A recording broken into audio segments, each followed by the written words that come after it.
Hello students, welcome to global online. This is Ankita Sod. आज हम people development and environment unit में conference of parties के important concepts को discuss करने वाले हैं।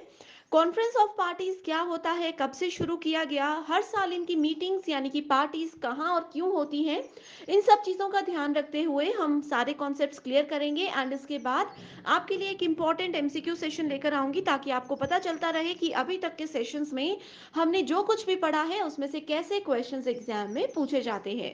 पहले कॉप क्या होता है? ये एक एपेक्स डिसीजन मेकिंग अथॉरिटी है that is taken under UNFCCC. UNFCCC का मतलब होता है United Nations framework convention on climate change. ठीक है, तो क्लाइमेट चेंज से रिलेटेड जो भी इश्यूज हमारा पूरा वर्ल्ड फेस कर रहा है, उन सब चीजों को कंट्रोल करने के लिए, उन चीजों पर मेजर फोकस सारी कंट्रीज करें, इसी के लिए कॉप को बनाया गया था। एंड इसमें यूएनएफसीसीसी का मेजर रोल है। यूएनएफसीसीसी को 1992 में साइन किया गया था। किस दौरान? जब अर्थ समिट हो रहा था, या फिर आप इसको रियो समिट के नाम से भी जानते हो, रियो कॉन्फ्रेंस के नाम से भी जानते हो। जब 1992 में ये समिट हो रहा था, उसी दौरान यूएनएफसीसीसी को भी साइन कर दिया गया था। राइट, तो सबसे पहले कॉप की मीटिंग कब हुई थी?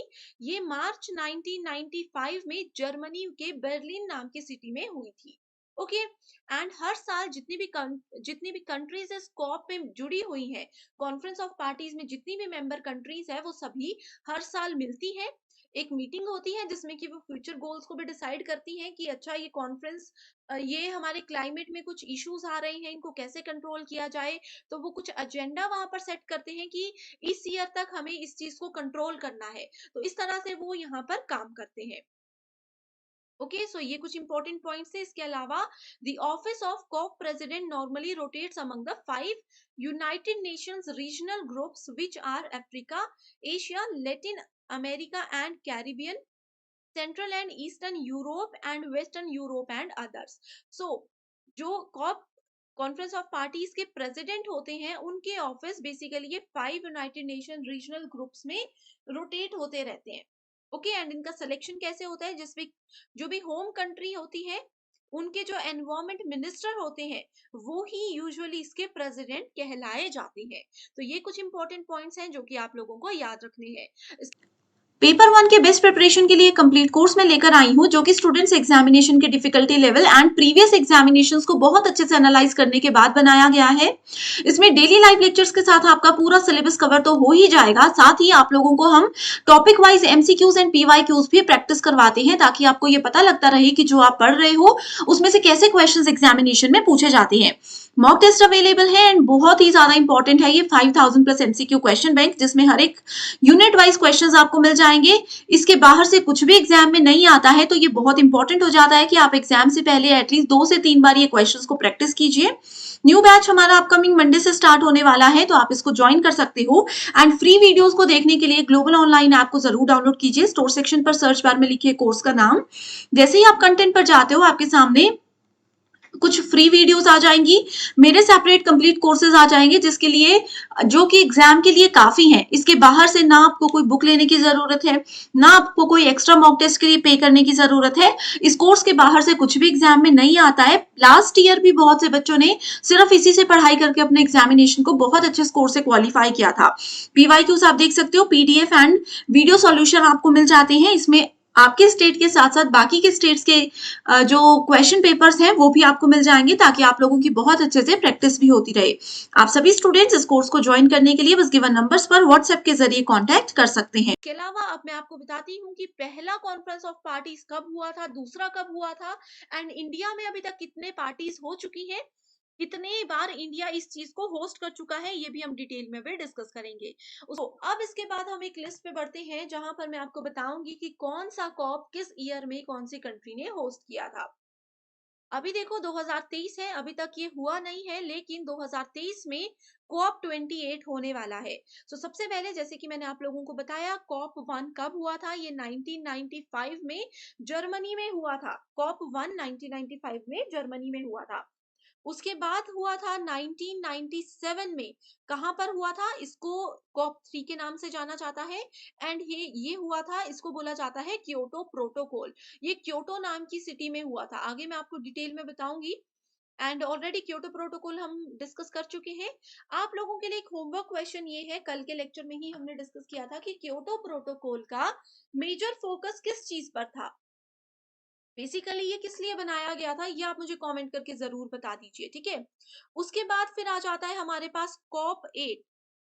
COP8 क्यों इंपॉर्टेंट है एग्जामिनेशन के लिए, इसको 2002 में बनाया गया था। ये इसलिए इंपॉर्टेंट है क्योंकि इंडिया ने COP8 को होस्ट किया था। इंडिया में न्यू दिल्ली में इसको होस्ट किया गया था, इसीलिए इसका नाम क्या रखा गया है, इसका नाम दिल्ली डिक्लेरेशन भी रखा गया है।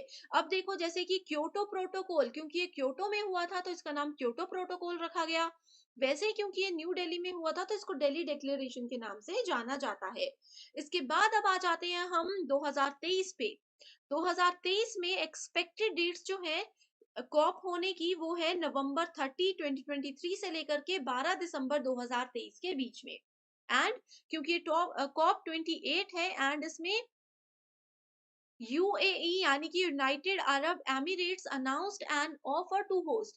यूएई ने एक ऑफर रखा है कि वो इस बार इसको होस्ट करना चाहते हैं इन अबू धाबी, ठीक है। सो ये आपको पता होना चाहिए। एंड न्यूज के मुताबिक ये कहा जाता है कि COP28 must focus on adaptation instead of mitigation. ये इंडिया के न्यूज के अकॉर्डिंग अभी अपडेट आया है, ये श्योर नहीं है तो एग्जाम में मे बी आप लोगों से ना पूछा जाए।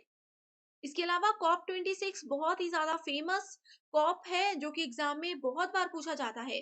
सो COP26 वाज पोस्टपोन्ड इन 2020।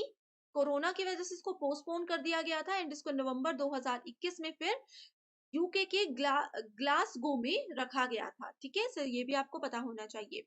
अब यहाँ पर एक लिस्ट है, इसमें आप देख सकते हो COP27 की बात करें सो ये इजिप्ट में हुआ था।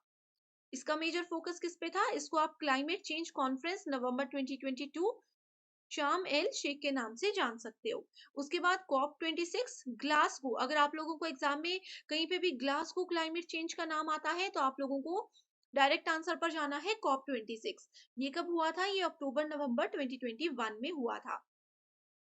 उसके बाद United nation climate change conference COP25 के नाम से जाना जाता है, ये भी इंपॉर्टेंट है। देन वी हैव COP21, ये भी एक इम्पॉर्टेंट कॉप है।